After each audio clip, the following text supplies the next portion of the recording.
मध्ये जिओमॉर्फोसाइट्स ओके. म्हणजे जमिनीवर दिसणाऱ्या काही वैशिष्ट्यपूर्ण रचना ओके. असं आपण त्याला म्हणूया. तर यातल्या तीनचं मी आता कितीही सांगता येतात, उदाहरणं कितीही घेता येतात. हो. एक म्हणजे जगात कुठे नाही अशी एक गंमत भारतात आहे, आपल्या महाराष्ट्रात आहे. ओके. आणि सह्याद्रीच्या जे फाटे गेलेले आहेत त्यातल्या एका फाट्यावर बुलढाणा जिल्ह्यातलं ती गंमत आहे. विदर्भात आहे तो आत्ता सध्या भाग. तर लोणार या नावाचं एक गाव आहे. त्या लोणारला साधारणपणे 7 लाख वर्षापूर्वी एक ॲस्ट्रॉइड आला. तो त्याला आपण उल्का म्हणतो. ते तिथे आपटला आणि एक खळगा तयार झाला. 1.8 किलोमीटर्स, 2.25 किलोमीटर त्याचा व्यास आहे. आणि त्या आता π/2 आपल्याला त्याचा सरकम्फरन्स काढता येईल. प्रचंड मोठं विवर आहे ते. आणि जवळजवळ 200 मीटर इतकी त्याची खोली आहे. 600 फूट त्याची खोली आहे. आतमध्ये पाणी आहे. त्या पाण्यामध्ये काही वेगळे जलजीव बघायला मिळतात. पण हे एक ज्याला आपण जिओमॉर्फोसाइट म्हणतो असंच ते ठिकाण आहे. चंद्रावर, मंगळावर अशा तऱ्हेची गोल विवरं आहेत. तशी पृथ्वीवर काही आहेत, त्यातलं हे एक आहे. आणि हे जगातलं एकमेव विवर असं आहे की जे अग्निजन्य खडकात तयार झालेलं आहे. ओके. बाकीच्या ठिकाणी ते थरांच्या खडकामध्ये आहे, मेटामॉर्फिक रॉकमध्ये आहे. पण आपल्याकडे अग्निजन्य खडकात आहे. त्यामुळे याचा जर अभ्यास केला तर कारण चंद्र आणि मंगळ हे दोन्ही अग्निजन्य खडकांनी तयार झालेले आहे. तर त्याचा अभ्यास करणं आपल्याला सोपं जाईल. म्हणून त्यासाठी जगातले लोक लोणार पाहायला येतात. आपण ते पाहायला जात नाही. तर ज्याला ॲस्ट्रोब्लेम असं म्हणतात. तर ती एक खूप खूप वेगळी गंमत आहे. त्याच्यावर मी 2-1 तास बोलू शकतो. आणि 3-1 दिवस मला ते हिंडून दाखवायला लागतात. 15 दिवसापूर्वी मी जाऊन आलो तिथे. आता एक 25-30 जणं होती माझ्याबरोबर. तर खूप अद्भुत असं ते प्रकरण आहे. त्याच्यावर मला एक वैज्ञानिक कविता पण झाली, ती नंतर पाहिजे म्हणून दाखवीन तुम्हाला नंतर. हे एक. दुसरं, आपल्याकडे हा जो नगर जिल्ह्याचा जो बरोबर पश्चिम भाग आहे आणि पुणे जिल्ह्याचा पूर्व भाग, याच्या सरहद्दीवर काही गावं आहेत.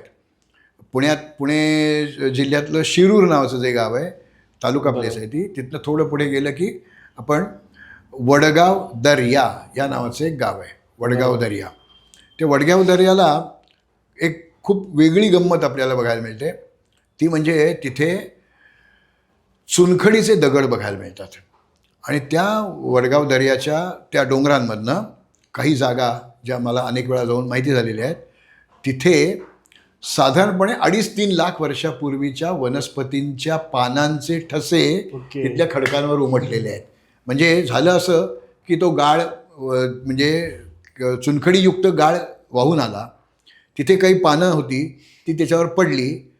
त्यातली काही पानं म्हणजे अगदी 1% 0.5% इतकीच ती न कुजता शिल्लक राहिली. त्याच्यावर नवीन गाळ आला आणि ती त्यात दाबली गेली. आणि मग त्यांचं रूपांतर जीवाश्मामध्ये झालं, फॉसिल्समध्ये झालं. पण आमच्या दृष्टीने हे 2-2.5 लाख वर्षापूर्वीचे फॉसिल म्हणजे काही नाही. माझ्याकडे 1 अब्ज वर्षापूर्वीच्या फॉसिलपासून कित्येक कोटी वर्षांपूर्वीचे फॉसिल्स आहेत. आणि ते आपल्या देशातूनच गोळा केलेले आहेत. आणि सगळे स्वतः मी गोळा केलेले आहेत. तर हे काही लाख वर्षापूर्वीच्या वनस्पतींचे आजही आपल्याला ते फॉसिल बघितला की सांगता येतं हे बोराच्या पानासारखं दिसतं आहे, हे जांभळाच्या पानासारखं दिसतं आहे, हे सागाच्या पानासारखं दिसतं आहे. असं आपल्याला तो आता माझा बॉटनी विषय असल्यामुळे मला ते जास्त चांगलं पटकन सांगता येतं. तर तसे त्या वडगाव दर्याला फॉसिल्स मला बघायला मिळतं. कोणी गेले तरी बघायला मिळतं. त्याच भागामध्ये ज्याला आपण अणे माळशेज घाट असं म्हणतो. आपण पुणे नाशिक रस्त्याने जायला लागलं की डाव्या बाजूला म्हणजे पश्चिमेच्या बाजूला माळशेज घाट आहे. आणि पूर्वेच्या बाजूला नगर जिल्ह्याच्या बाजूला त्या टाकळी डोकेश्वर आणि ती गावं लागतात. त्या बाजूला आपल्याला अणे नावाचा घाट लागतो. त्या अणे घाटामध्ये एक वस्ती आहे, साळवाडी असं त्या वस्तीचं नाव आहे. बरोबर. जवळचं गाव बोरी नावाचं मोठं गाव आहे, बोरी साळवाडी. तिथे ती कुकडी नदी वाहते. त्या नदीनी जो प्रवाहामुळे जो भाग कापला जातो, म्हणजे त्या एक तिचं स्वतःचं बेसिन तयार होतं. त्या काठांवर काही ठिकाणी साधारणतः 5-5.5 लाख वर्षांपूर्वी इंडोनेशियामध्ये म्हणजे विषुववृत्ताच्याही दक्षिणेला टोबो नावाचा एक ज्वालामुखी जागृत झाला. तो ज्वालामुखी अत्यंत अरुंद अशा तोंडातनं तो लावा बाहेर पडायला लागला. त्यामुळे आपण जसं फवारा मारतो, बारीक कण तुषार तयार होतात, तसे त्या लावाचे तुषार तयार झाले. ते आकाशात 10-12 किलोमीटर वर फेकले गेले, इतक्या जोरात ते बाहेर पडले. मग तिथे ते संघनित झाले, म्हणजे थिजले ते, आणि ते वाहत वाहत वाहत वाऱ्याबरोबर वाहत वाहत या आळेफाट्याच्या जवळ हे जे बोरी साळवडी आहे तिथे येऊन ते सगळं खाली डिपॉझिट झालं. 1 मीटर उंचीचा थर तिथे तयार झालेला आहे. आणि तो साधारणपणे 5 ते 7 लाख वर्षापूर्वीच्या कशावरनं ते त्याचं ट्रान्शियम डेटिंग करता येतं.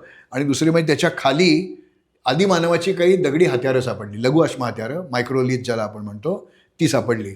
म्हणजे त्याच्यानंतरचा हा काळ आहे, त्यामुळे ते इतक्या वर्षापूर्वीचं आहे असं शास्त्रज्ञांनी शोधून काढलेलं आहे.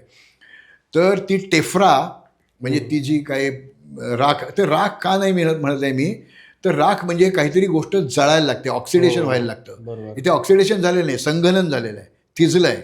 तो लाव्हा बारीक बारीक तुषार ते आकाशातनं ढगासारखे वाहत आले इथपर्यंत आणि ते येऊन खाली पडलं ते सगळं. तर ती टेफ्रा जगातनं लोक इथे बघायला येतात. आणि मगाशी मी सांगितलं वडगाव दर्या, ते आणि हे याच्यामध्ये हार्डली 7-8 किलोमीटर अंतर आहे, म्हणजे एका टप्प्यात हे बघता येतं. आणि तो आणि घाटातनं आपण जायला लागलं की तिथे एक म्हणजे घाटातनं जात असताना डाव्या बाजूला एक असा पाण्याचा प्रवाह आहे, ओढा आहे. तर त्या ओढ्यानी तिथे त्याच्या एक डोंगर आडवा आला, तर त्या पाण्याने गिरमिटासारखं काम करून त्या डोंगराला भोग पाडलं. आणि that is called as a land bridge, natural land bridge. आणि जगामधला लाव्हामधला हा सर्वात मोठा लँड ब्रिज आहे, गुळंचवाडी म्हणून आहे. जवळजवळ त्याचा स्पॅन म्हणजे या टोकापासून त्या टोकापर्यंतची लांबी ही जवळजवळ 20 मीटर आहे. त्याची रुंदी 8-9 मीटर आहे. आणि त्याची जी उंची आहे खालपासनं ती जवळजवळ 4-5 मीटर आहे. एवढा मोठा लँड ब्रिज लाव्हामधला सर्वात मोठा जगातला आपल्याकडे आहे. तर या 3 जिओलॉजिकल वंडर्स आहेत, जवळजवळ आहेत सगळी, 8-10 किलोमीटर अंतर आहेत त्याच्यामध्ये. पलीकडे ज्यांना आणखी रस आहे त्यांना टाकळी डोकेश्वरची लेणी पण आहेत, ती जवळ आहेत तिथनं. तर हे सगळं आपल्याला त्या ठिकाणी, तिथे आणखी एक गंमत आहे, पळशी नावाचं एक गाव आहे. त्या पळशी गावामधली ते मंदिरं खूप सुरेखच आहेत, पण तिथे ते सगळं गाव त्या किल्ल्याच्या आत बसलेलं आहे, म्हणजे ग्रामदुर्ग आहे. अशा त्या भागात खूप, महाराष्ट्रात कुठेही गेलं तरी काहीतरी बघण्यासारखं असतं.